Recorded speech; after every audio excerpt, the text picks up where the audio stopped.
ఇక 10th విద్యార్థులపై చెరగని రిమార్క్. విద్యాశాఖ తీరుపై రాష్ట్ర వ్యాప్తంగా బగ్గుమంటున్న విద్యార్థులకు.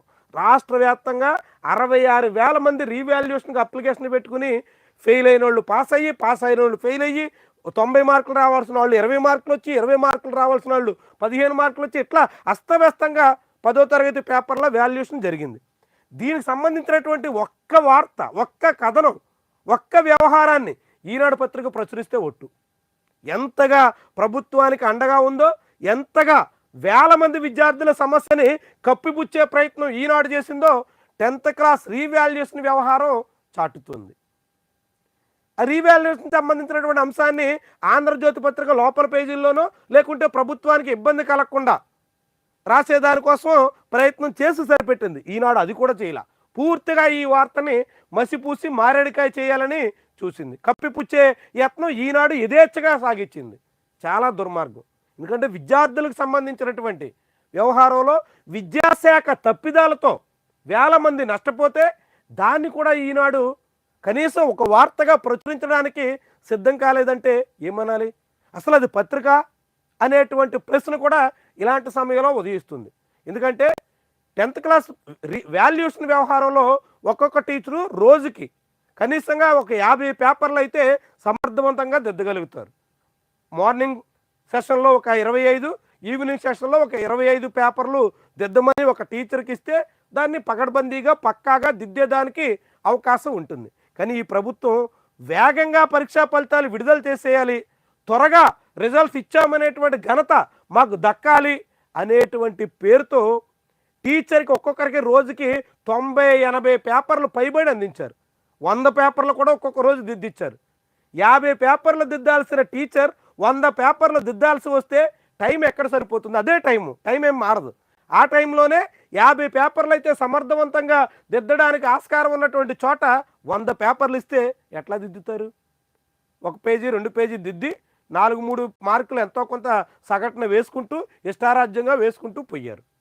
దాంతో 90 మార్కులు రావాల్సిన విద్యార్థికి 26 మార్కులు వేసి ఫెయిల్ చేశారు. ఒక్కరు కాదు, వేల మందికి అట్లా అన్యాయం జరిగింది. ఎవరి వల్ల? విద్యాశాఖ అధికారుల నిర్వాహకం వల్ల. విద్యాశాఖ మంత్రి నారా లోకేష్ దీనికి బాధ్యత వహించాల్సినటువంటి అవసరం ఉంది.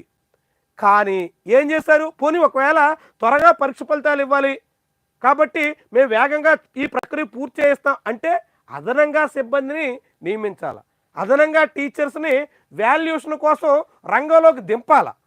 అలా అదనంగా సిబ్బందిని వేయలేదు, అదనంగా పేపర్లు తక్కువ టైంలో అదనంగా బడ్డెన్ టీచర్ల మీద వేసి పూర్తి చేసేయండి అని ఒత్తిడి పెట్టారు. ఆఖరికి ఏమైందంటే విద్యార్థులు అన్యాయం అయిపోయారు, విద్యార్థులు నష్టపోయే పరిస్థితి వచ్చింది. ఈ నష్టానికి ప్రభుత్వం బాధ్యత వహించాలా.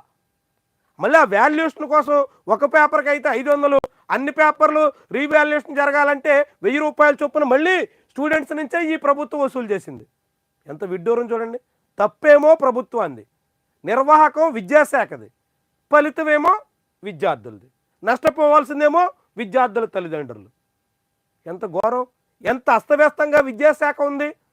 ఉన్నత విద్యలో వైస్ ఛాన్సలర్లు నియమించకుండా యూనివర్సిటీలని ఇన్ఛార్జీల పాలనలో నడుపుతున్నారు. ఇక్కడికి వచ్చేసరికి స్కూల్ ఎడ్యుకేషన్లో తగినంత మంది సిబ్బందిని కేటాయించకుండా ఉన్నటువంటి వాళ్ళ మీద భారం మోపేసి పరీక్షా పేపర్ల దిద్దుబాటే అత్యంత అస్తవ్యస్తంగా మార్చేశారు. ఎంతటి వైఫల్యం ఇది! దీన్ని రాజకీయం చేసి జగన్మోహన్ రెడ్డి, నారా లోకేష్ ఒకరి మీద ఒకరు విమర్శలు చేసుకునే ప్రయత్నానికి పూనుకుంటున్నారు. నారా లోకేష్ తన శాఖ పరిధిలో జరిగినటువంటి తప్పిదాన్ని అంగీకరించకుండా గతంలోనూ జరిగింది, అంతకుముందు జరిగింది అంటూ సమర్థించుకునేటువంటి ధోరణి అత్యంత దుర్మార్గమైనటువంటి వ్యవహారం. తప్పు జరిగింది. 5గురు పైగా ఇప్పటికే వాల్యుయేషన్ చేసినటువంటి ఉపాధ్యాయుల మీద వేటేశారు. ఉపాధ్యాయుల మీద చర్యలు తీసుకుని వాళ్ళు సస్పెండ్ చేసి చేతులు దులుపుకుంటే కాదు, అసలు కారణం లోపం ఎక్కడుంది అనే దాని మీద సమగ్రమైనటువంటి దర్యాప్తు జరపాలి.